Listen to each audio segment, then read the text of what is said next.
Voy a compartir mi...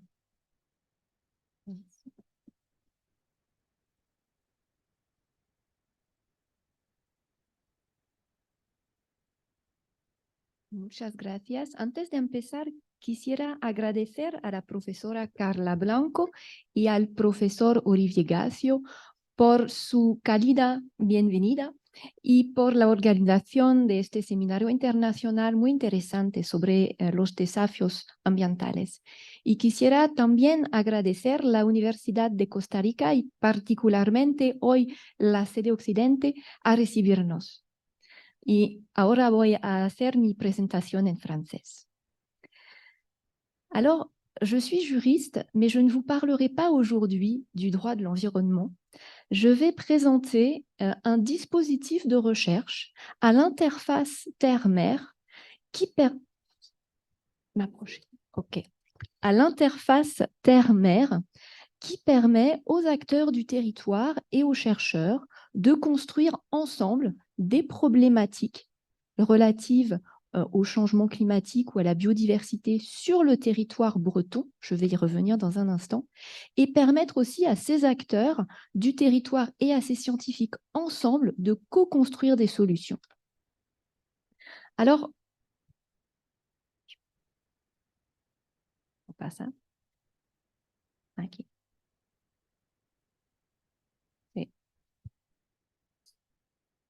Non, c'est pas ça, là. Ouais. Mm-hmm. Ah, funciona ahora. No sé por qué. Ok. Ok. Gracias. Alors, pour comprendre ce que l'on fait au sein de la zone atelier brest-tiroise, il faut comprendre aussi le dispositif en lui-même et son fonctionnement, son idéologie. Donc, je vais commencer par là dans une introduction et ensuite, je présenterai 3 retours d'expérience différents. Alors, la zone atelier brest-tiroise n'est pas seule. Elle appartient à un réseau, le réseau des zones ateliers, qui est une infrastructure de recherche pilotée par le Centre national de la recherche scientifique, le CNRS. La zone atelier brest-tiroise, vous le voyez à l'écran, est à l'extrême ouest de la France. Et pour l'instant, c'est la seule zone atelier qui est dotée d'une partie marine. Toutes les autres zones ateliers étant principalement, voire exclusivement terrestres. Actuellement, il y a 14 zones ateliers sur la France et également sur les hautes latitudes. Et bientôt, 2 autres zones ateliers rejoindront le réseau, une en Polynésie et une en Guyane. Alors, qu'est-ce qu'une zone atelier? Qu'est-ce qu'on y fait? Déjà, une zone atelier, il faut comprendre que c'est avant tout une aire géographique. C'est un espace qui est très délimité à l'échelon régional ou local. Donc, c'est vraiment un ancrage très spécifique à l'échelle du territoire. Chaque zone atelier va s'intéresser à ce que l'on appelle une unité fonctionnelle, c'est-à-dire qu'elle va explorer une forêt, un fleuve, une autre unité. Pour la zone atelier brest-tiroise, c'est une zone côtière. Une zone atelier va chercher à explorer des trajectoires passées, présentes et futures des socio-écosystèmes, donc des relations entre les êtres humains, les activités humaines et l'écosystème, donc l'écosystème naturel, les éléments de la biodiversité notamment. Les zones ateliers, enfin, ce sont des plateformes de recherche socio-écologique à long terme, c'est-à-dire qu'une zone atelier peut avoir une durée de vie de 20, 30, 40, 50 ans. L'objectif, c'est d'apprécier les évolutions, des trajectoires d'évolution sur le long terme. Alors, il y a 2 mots-clés dans une zone atelier. C'est la participation, qui est au cœur du dispositif, participation des acteurs de terrain, des scientifiques, et puis la co-construction. C'est vraiment un travail très inclusif entre tous les acteurs. Alors, la zone atelier brest-tiroise, je vous l'ai dit tout à l'heure, a cette particularité d'avoir un périmètre marin. Vous le voyez sur le côté gauche de la diapositive. La zone atelier recouvre un espace marin, la mer d'Iroise.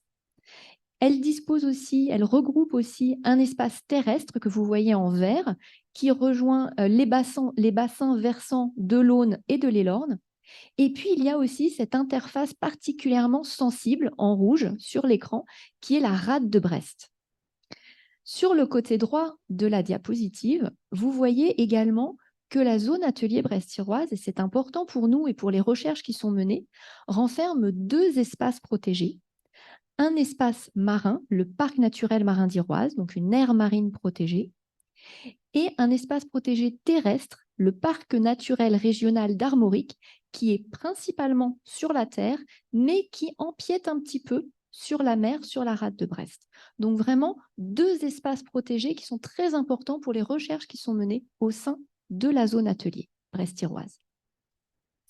Au sein de la zone atelier brest-tiroise également, on va avoir des thèmes de recherche, justement pour adapter au plus près les recherches aux besoins du territoire et des acteurs locaux. Un premier thème va porter sur la vulnérabilité et les risques côtiers, et j'en parlerai dans un instant.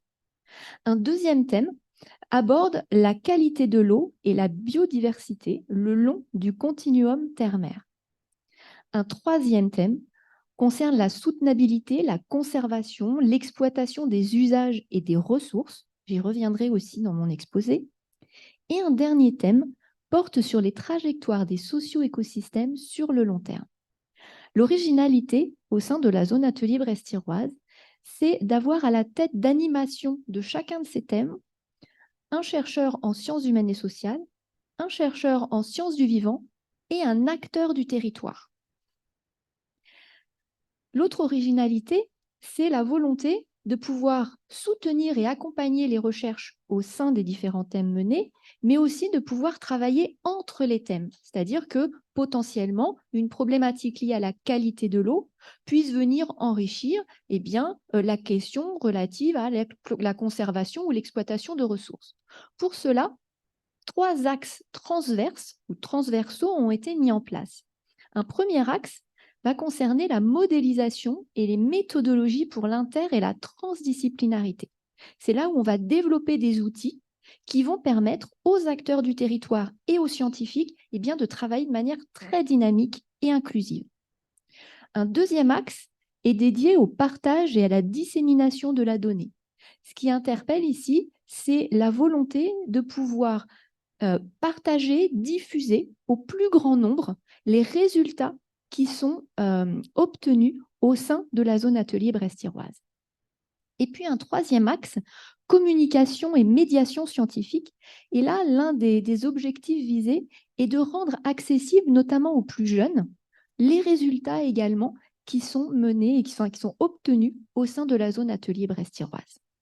Donc toujours ce rapport très étroit entre la recherche et la diffusion au plus près de la société.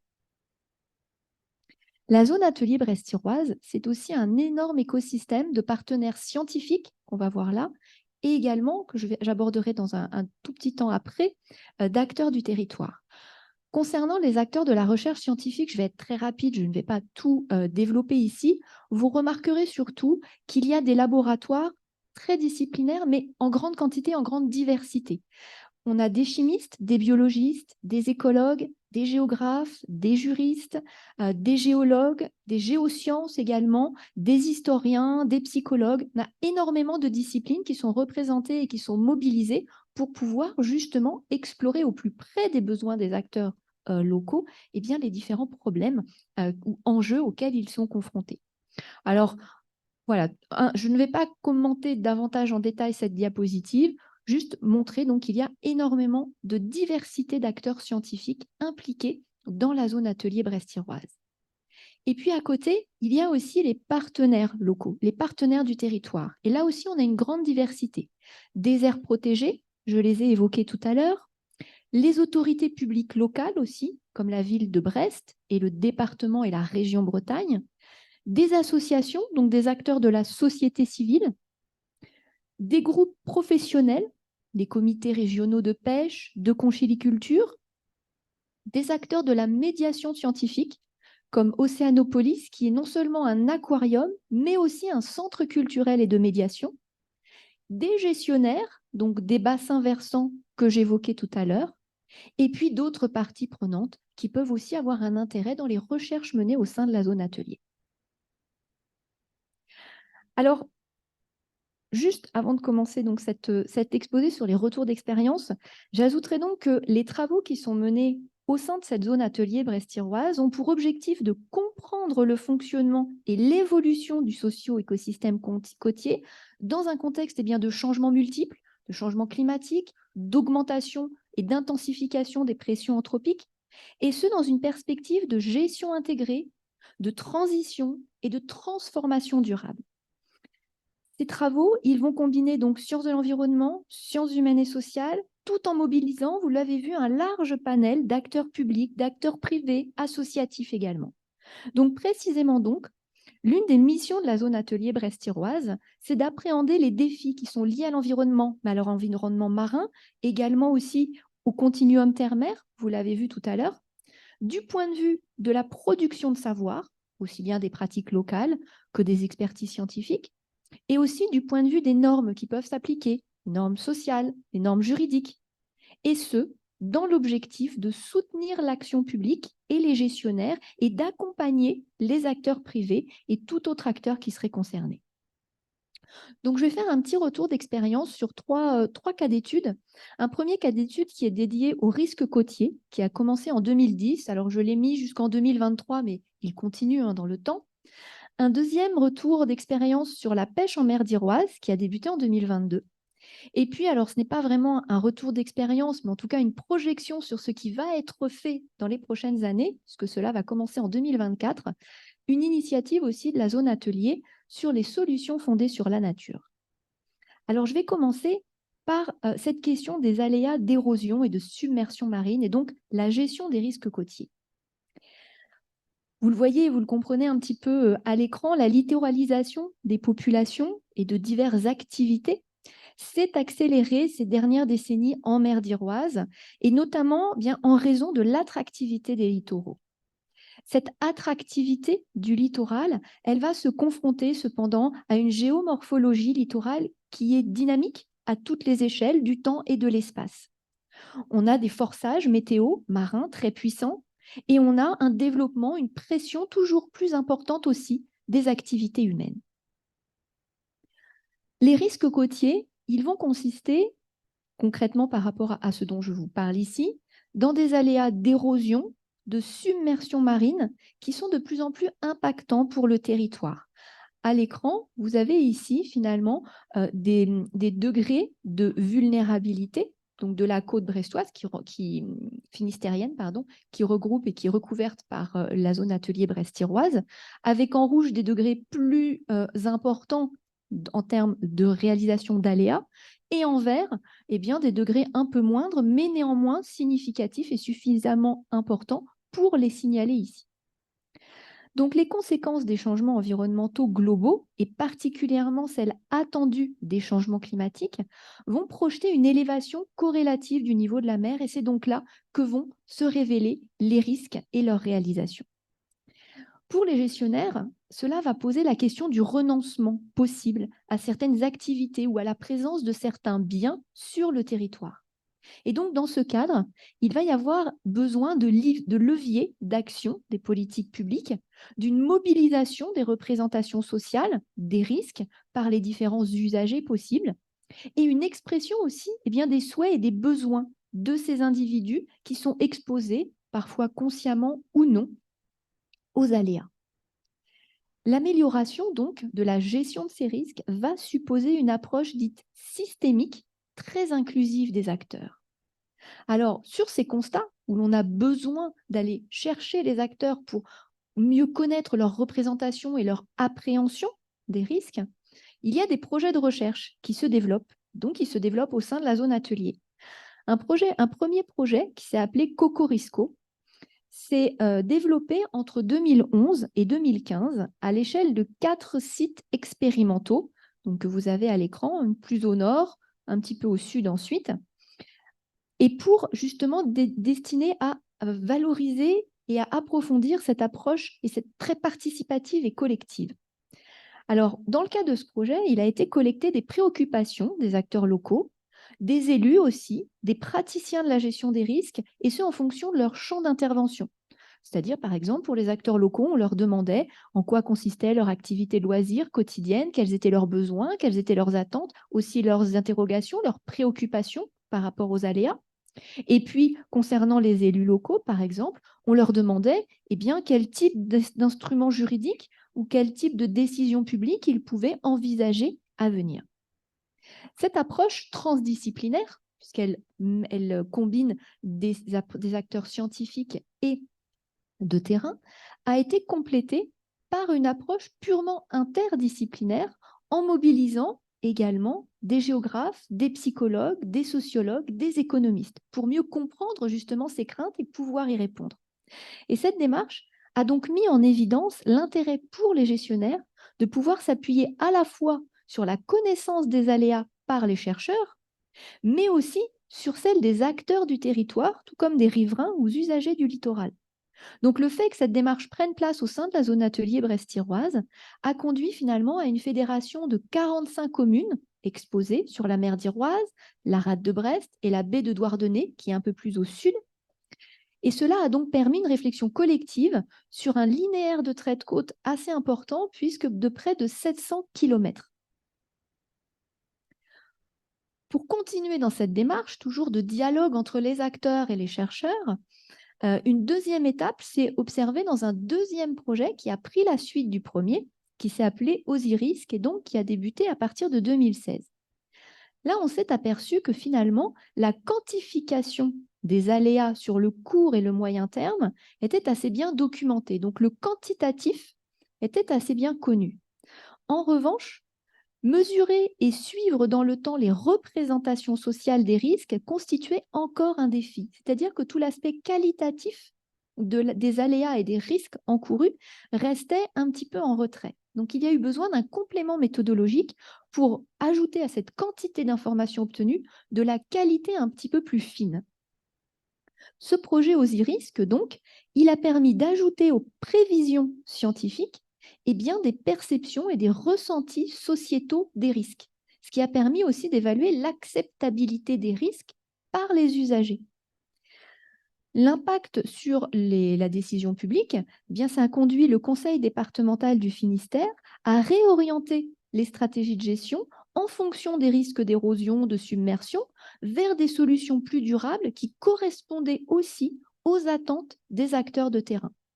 Et là, la zone atelier brest-tiroise s'est positionnée finalement comme une interface assez privilégiée pour permettre la rencontre de ces acteurs et puis être considérée comme un lieu un peu neutre pour les échanges. La co-construction entre scientifiques et gestionnaires du territoire a donc été la pierre angulaire de ces démarches.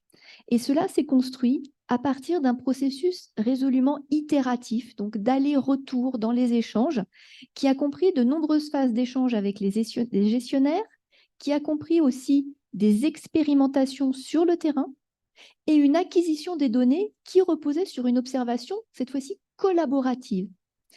C'est-à-dire que les acteurs de terrain ont été impliqués dans la démarche de collecte des données, ce qui a permis notamment une démultiplication du potentiel d'observation, donc une quantité des données accrue, mais une qualité aussi des données accrue par leur perception, et donc, en conséquence, une montée en compétence des gestionnaires qui avaient davantage de données pour pouvoir prendre des décisions de gestion. Et ce que vous voyez justement sur la partie droite de la diapositive, c'est un protocole participatif de sciences participatives qui s'adresse aux acteurs locaux, qui s'appelle Cost Appli, pour justement pouvoir partager avec la recherche et avec les gestionnaires leurs observations sur le territoire. Cette relation finalement qui s'est établie entre gestionnaires, entre usagers et puis aussi entre scientifiques, c'est avant tout une relation de confiance. Mais cette relation de confiance, elle implique donc de la part des scientifiques et de la part des acteurs du territoire un partage d'expertise, une collecte des données, un développement de protocoles. Donc c'est un effort à fournir dans la durée. Et de même, cette confiance, elle suppose un engagement politique des élus. Parce que si les données qui sont transmises ou si les observations qui sont partagées ne sont pas ensuite utilisées, mobilisées pour la décision publique, cette confiance pourrait être rompue. Alors, j'en viens à mon deuxième exemple, Un deuxième retour d'expérience, cette fois-ci sur le domaine de la pêche, avec la mobilisation des pêcheurs au sein de la zone atelier brest-tiroise. Je vais aborder ici un projet qui s'appelle Hop et qui a été débuté en 2022. Ce projet Hop, il vise à créer un consortium inter- et transdisciplinaire. Alors, regardez pas trop la diapositive pour l'instant, je vais y revenir parce qu'elle est très complexe et en fait, il y a un petit point qui nous intéresse. Ce projet, il va viser à créer un consortium inter- et transdisciplinaire qui réunit des biologistes, des économistes, des géographes, et puis d'autres spécialistes des sciences humaines et sociales, des sciences du vivant, et qui réunit aussi des acteurs socio-économiques locaux. L'objectif ici, c'est de développer des méthodes, donc on n'est pas dans le même état d'esprit que l'exemple précédent, développer des méthodes et des approches pour étudier la dynamique des socio-écosystèmes côtiers et leur évolution en réponse aux pressions anthropiques locales et au changement global. Donc, le projet va chercher à développer des approches intégrées innovantes qui va relier la science et la société pour soutenir la gestion des systèmes socio-écologiques complexes, au premier rang desquels celui de la pêche, en s'appuyant notamment sur l'expérience des usagers de la mer d'Iroise.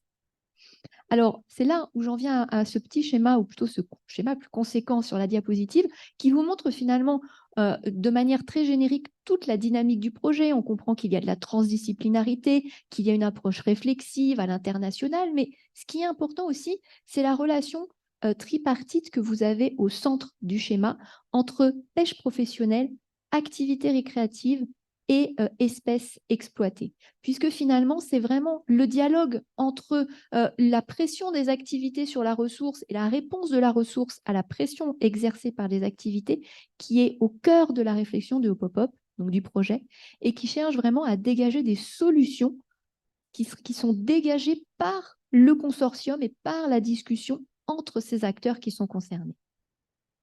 Donc le projet, il se concentre sur la construction d'une plateforme collaborative transdisciplinaire qui rassemble les scientifiques de différentes disciplines, des acteurs socio-économiques pour développer, alors non seulement des approches intégrées, mais aussi, c'est ce qui est original dans le cadre de ce projet, des scénarios prospectifs pour pouvoir explorer l'avenir également du socio-écosystème de la mer d'Iroise. Alors, pour implémenter ce projet, on mobilise notamment deux outils. C'est sur ces deux outils que je vais m'arrêter un instant. La modélisation d'accompagnement et les jeux sérieux. Alors, la modélisation d'accompagnement, c'est une méthode qui a été développée par un réseau associatif qui s'appelle le réseau Commode. Donc, ce n'est pas une méthode qui a été développée à proprement parler par la zone atelier brest-tiroise. Cependant, la zone atelier a assimilé, a apprécié cette modélisation, cet outil, pour justement réussir à la réadapter au cas d'espèce sur son territoire. Alors, la démarche de la modélisation d'accompagnement, je fais de manière très schématique et brève, elle se structure autour d'une question qui va rassembler un ensemble d'acteurs socio-professionnels, de gestionnaires, scientifiques. Donc, ces acteurs vont poser une question, ils vont se l'approprier, chacun dans leurs compétences respectives, pour pouvoir la traiter collectivement. Donc, ensemble, ils vont déterminer un objet d'étude, un enjeu, une problématique et un objectif commun, et ce, lors d'ateliers participatifs. L'objectif de ces ateliers, ça va être de permettre une mobilisation, un partage et une synthèse des connaissances lors justement de temps d'échange qui sont consacrés. Ce qui est intéressant ici, c'est que tous les points de vue et les savoirs qui sont identifiés, donc aussi bien scientifiques que des acteurs, doivent être considérés. C'est une obligation, c'est une contrainte. Les points de vue et les savoirs des scientifiques, tout comme ceux des groupes d'acteurs du territoire, sont considérés comme importants et sont considérés sur un pied d'égalité. La mise en œuvre donc collective de ces savoirs va viser à produire une représentation partagée du fonctionnement du système étudié et va offrir un espace de discussion des incohérences éventuelles de chaque point de vue. Donc c'est quelque chose qui est très fort parce que finalement, ça pousse non seulement à l'auto-questionnement de chaque acteur, est-ce que ce que je dis est vraiment fondé, est vraiment légitime ou est-ce qu'on va venir me discuter? mais ça donne aussi la possibilité à ces acteurs d'entrer dans du contradictoire, par exemple avec des acteurs scientifiques. Donc le processus se veut vraiment très transparent. On a toutes les idées mobilisées dans la construction d'un modèle qui vont être explicitées, qui vont être ouvertes à la réfutation par les autres participants. Tous les choix qui vont être actés devront être fondés et justifiés, soit scientifiquement, soit par des expériences. Donc, cela veut dire que chaque acteur qui participe à l'exercice a une connaissance particulière et spécifique de la question, soit par ses compétences professionnelles, mais soit en tant qu'usager, soit en tant que scientifique. Et finalement, c'est un espace que l'on peut dire de réfutation possible des idées des experts, ce qui est quand même très important pour la dynamique globale.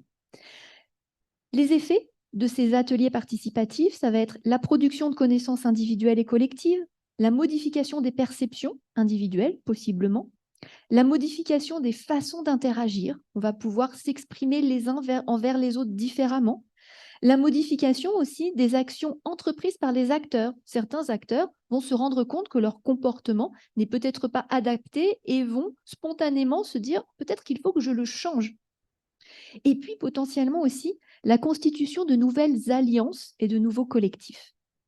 Alors, je vais être très, très rapide parce que le temps tourne et j'ai encore un autre exemple mais qui sera beaucoup plus court à vous présenter. Le projet a déjà mis en place un atelier participatif entre les acteurs. Et lors de ce premier atelier, les enjeux ont été exprimés par chaque catégorie d'acteurs. Ici, j'ai repris seulement 2 catégories d'acteurs et seulement quelques enjeux exprimés par chacun d'entre eux. Par exemple, pour les pêcheurs professionnels, les enjeux qu'ils ont exprimés, c'est par exemple une diminution de la ressource. Alors, ici, il s'agit d'une ressource de lieu jaune, donc un poisson, mais ils ont constaté une diminution de cette ressource au fur et à mesure de leur pêcherie. De même, ils rendent compte d'un autre fort enjeu pour eux, c'est la forte tension entre eux-mêmes, pêcheurs professionnels, et puis les autres pêcheurs, dits pêcheurs de loisirs, autour de certaines règles qui ne sont pas toujours respectées. Pour le parc naturel marin d'Iroise, qui est un gestionnaire d'espaces protégés, d'autres enjeux ont été identifiés. Pour lui, par exemple, un enjeu crucial, c'est la gestion adaptative, c'est-à-dire que le parc souhaiterait dépasser cette distorsion entre la rapidité des changements observés au sein de la biodiversité et puis les mesures de gestion qui interviennent souvent de manière décalée par le temps long à produire une mesure de gestion. Après cet atelier qui a exprimé les enjeux, un autre atelier a exprimé les facteurs, des facteurs externes qui viennent impacter les activités de chacun. Alors, quelques-uns, je ne vais pas reprendre tout le tableau non plus. On va prendre par exemple des facteurs écologiques, des déplacements d'espèces en dehors de certaines zones de pêche qui viennent impacter possiblement l'activité des pêcheurs. Les facteurs économiques aussi qui peuvent venir impacter leur activité, c'est le prix du carburant. Plus le carburant est élevé et plus il leur est difficile d'aller pêcher. Un autre exemple de facteurs politiques, publics, de gouvernance et aussi facteurs juridiques, c'est la modification de la réglementation. Parfois, les réglementations sont de plus en plus contraignantes, ce qui vient impacter l'activité de pêche. Et puis, parfois aussi, les pêcheurs vont souhaiter recourir à l'autorégulation, c'est-à-dire eux-mêmes s'imposer des limites à leur activité ou à l'exercice de leur activité. Donc, ce sont des facteurs qui viennent interagir avec les enjeux qui sont ressentis et donc avec cet écosystème, ce socio-écosystème global. Alors là, en fait, c'était juste une petite diapo pour vous montrer concrètement ce qui s'est passé pendant cet atelier, c'est-à-dire tous les post-it, toutes les petites étiquettes que vous voyez, ce sont les ressources, ce sont les facteurs externes et entre eux, plein de flèches qui viennent expliquer de quelle manière les facteurs influent sur les enjeux pour tel ou tel acteur, etc. Je vous l'ai dit, et je terminerai sur ce projet, sur cet aspect, l'un des points importants aussi sur ce projet, c'est d'envisager la prospective. C'est-à-dire que là, tout l'exercice que je vous ai présenté, c'était mais aujourd'hui, quel est l'état actuel de vos besoins, de vos attentes, de vos enjeux, etc. Mais la question se pose aussi de et demain et dans le futur. Et justement, un atelier qui ne s'est pas encore tenu, puisqu'il est prévu pour 2024, va consister à réunir ces acteurs en sous-groupes pour travailler avec eux sur l'élaboration de scénarios, qui va se questionner sur le comment envisagez-vous l'évolution de votre activité en regard de telle ou telle trajectoire d'évolution du socio-écosystème. Donc, ça peut aussi juridiquement soulever des questions sur quelle acceptabilité d'une future contrainte. Si vous voyez une norme juridique plus contraignante s'appliquer à votre activité, est-ce que vous l'accepterez ou pas? Que faudrait-il faire pour que vous l'accepteriez? Donc, tout un jeu comme ça destiné au futur. Et la deuxième étape qui prendra place après cet atelier, mais qui n'est pas encore mis en place donc au sein de la zone atelier et du projet, ça va être la mise en place d'un jeu sérieux. Alors, je ne rentrerai pas dans le détail ici puisqu'il n'est pas encore mis implémenté.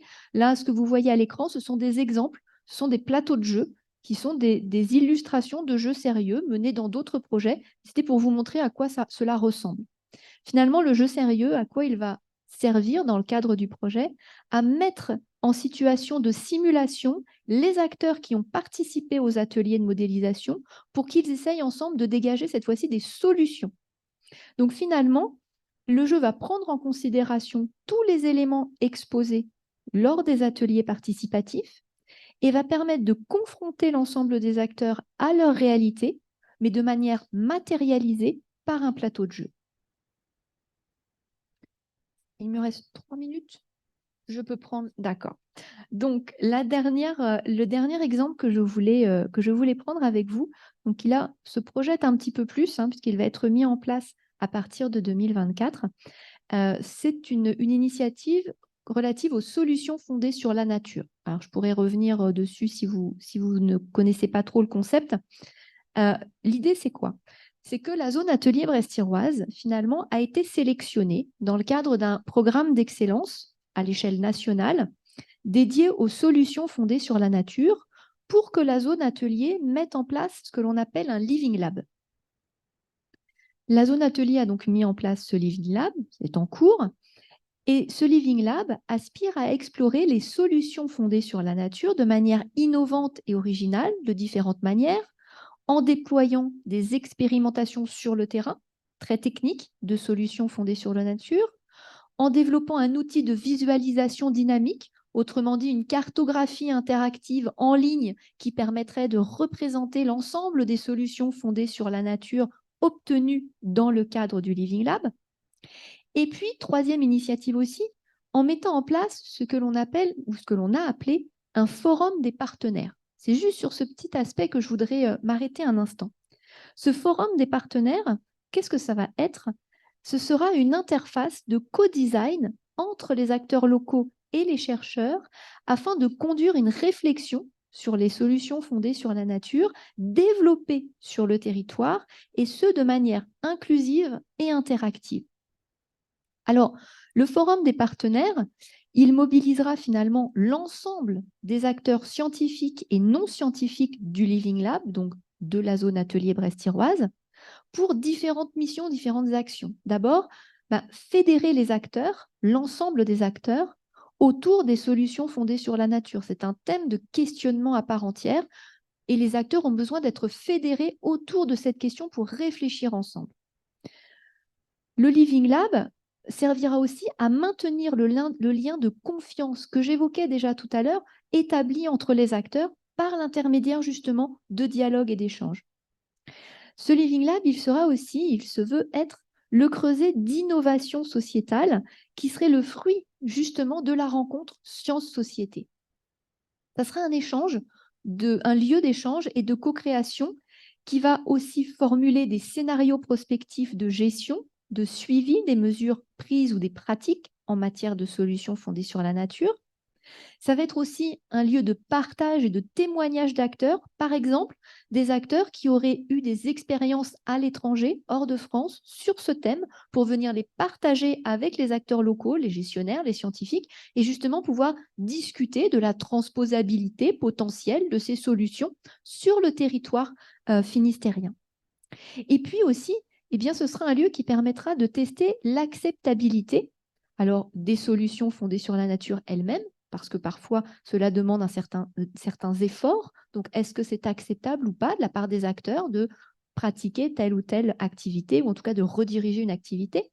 Acceptabilité aussi, pour en revenir à la dimension juridique, acceptabilité potentielle des normes juridiques à venir qui viendraient justement s'appliquer pour réorienter des activités davantage en faveur des solutions fondées sur la nature. Et toujours la même question, est-ce que les acteurs accepteront ces nouvelles formes de contraintes ou pas? L'originalité aussi qui va être mise en avant à travers ce Living Lab, et vous l'avez d'ailleurs sur la partie droite de la diapo, c'est de donner vraiment tout son sens à l'interface terre-mer que représente la zone atelier brest-tiroise. Parce que finalement, pour la première fois, j'ai envie de dire, ce forum sera le lieu d'échange entre les acteurs de la terre, donc les bassins versants, la ville de Brest, donc en remontant le long de ces bassins versants, et les acteurs de la mer, donc mer d'Iroise. L'objectif, c'est de provoquer la rencontre de ces communautés qui, en principe, ne travaillent pas de manière naturelle ensemble, pour justement les pousser, les conduire à co-construire des actions qu'ils mèneront en parallèle, mais de concert, dans un objectif commun. Je vous remercie de votre attention.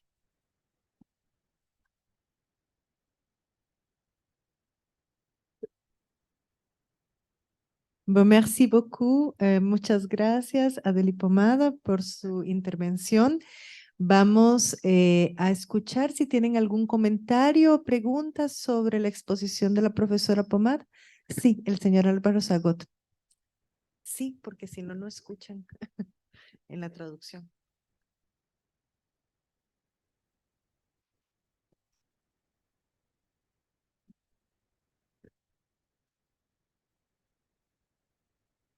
Muchísimas gracias.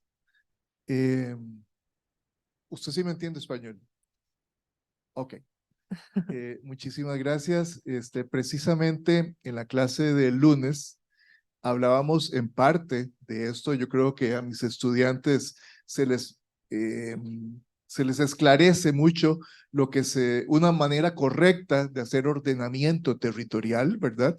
Donde la participación ciudadana es fundamental en esos foros que se están haciendo. La pregunta que yo creo que sale, y perdón, es la formación o la deformación de uno como abogado, es qué tan obligatorio, qué tan vinculante son las decisiones que se tomen en esos foros, porque de pronto puede aparecer alguien que diga, yo no estoy de acuerdo, y eso rompe precisamente con toda la lógica, con toda la visión de sostenibilidad que está tratando de hacerse de manera conjunta. ¿Qué pasa en esos casos donde hay alguien que diga que yo no estoy de acuerdo? Y lo explico y termino con esto.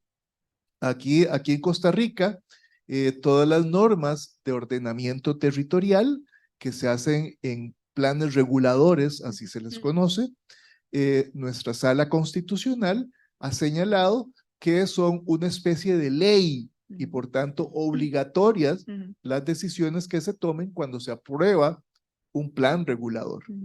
Y con esto se limita a la gente, ¿verdad? Para que tenga que actuar de acuerdo a la ciencia y la técnica. Pero, ¿cómo hacen ustedes o cómo se ha visto la dinámica para este tipo de cosas? Gracias.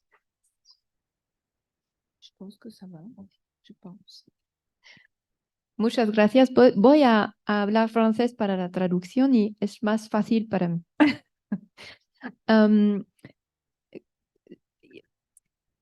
La force obligatoire de ces interfaces de discussion, finalement, dépend de la réception par l'autorité publique, mais aussi, j'ai envie de dire, de son souhait de répondre aux attentes, de répondre au plus proche aux attentes des usagers et des acteurs du territoire. Alors, ces dispositifs, ou en tout cas les interfaces d'échange qui sont mis en place, n'ont pas de force obligatoire en soi.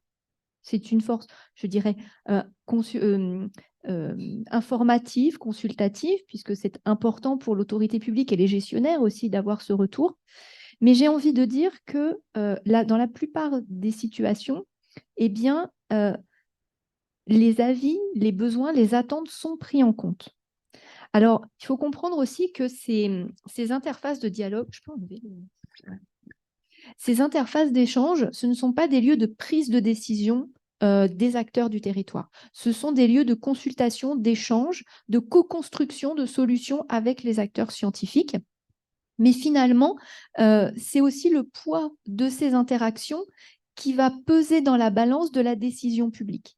Au plus les solutions qui sont trouvées conjointement par les acteurs du territoire et les scientifiques convergent et sont dans une... Alors, convergent pas forcément dans le sens souhaité par l'autorité publique, mais en tout cas convergent dans un sens de soutenabilité, de transition du territoire, et plus l'autorité publique, le décideur, va avoir tendance justement à s'en inspirer. Je ne dirais pas à les suivre, mais à s'en inspirer pour permettre finalement une transition plus harmonieuse du territoire et dans le sens aussi des objectifs du développement durable et de tout autre objectif ou finalité.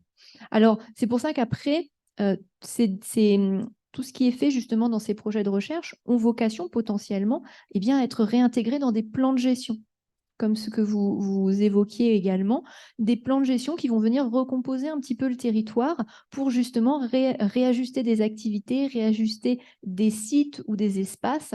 Mais en tout cas, c'est l'objectif justement de la zone atelier brest-thiroise, de permettre cette interface de mise en confiance et j'ai envie de dire de décomplexification aussi des acteurs par rapport au regard de l'autorité publique et au regard de la science.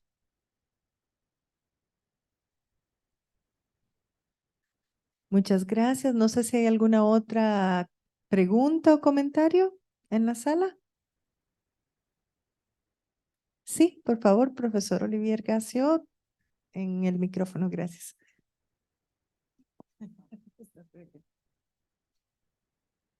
Français, hein, ce sera plus simple. Merci pour ta conférence d'abord. En fait, j'avais du mal à comprendre au départ. Et en fait, c'est comme multiplier les possibilités de forums, de discussion et de transmission de connaissances des acteurs finalement les plus techniques, les plus scientifiques pour le dire comme ça, et qu'ils soient finalement plus accessibles aux acteurs, aux véritables décisionnaires plutôt. Donc en fait, finalement, c'est la création de bouillons de culture avec la meilleure actualisation scientifique, que ce soit dans le domaine scientifique pur, au niveau de la mer ou du domaine du droit.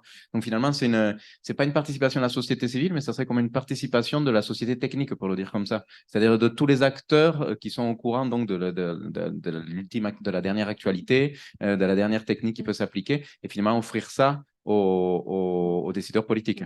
J'ai bien compris? Oui. Oui.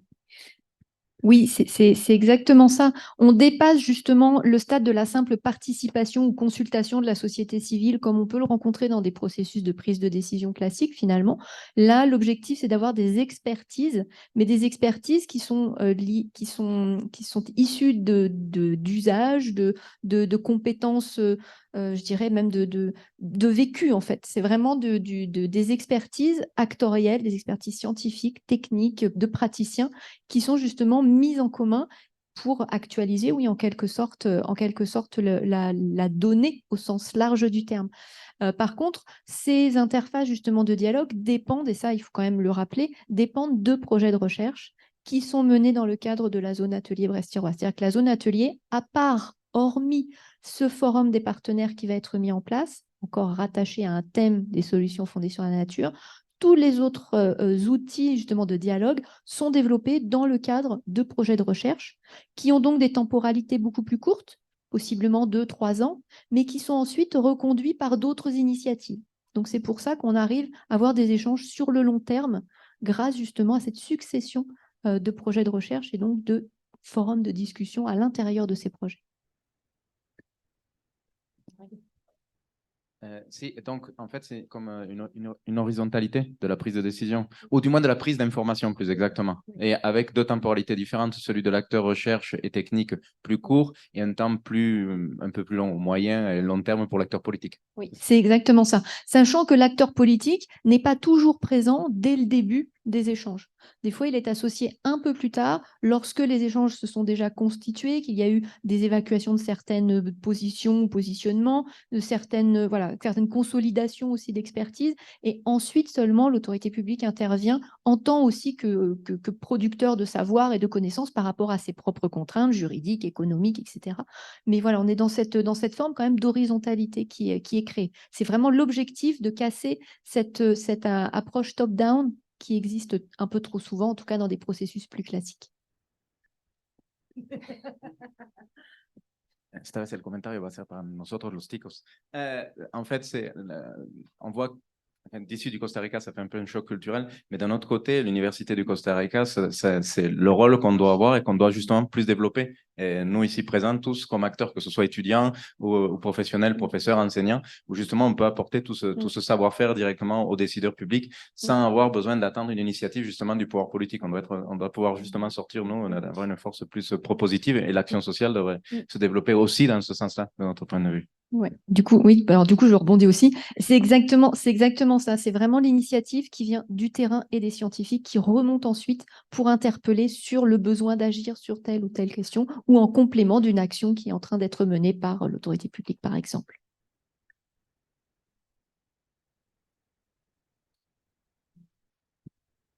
Adelante, tenemos una pregunta de Manuel.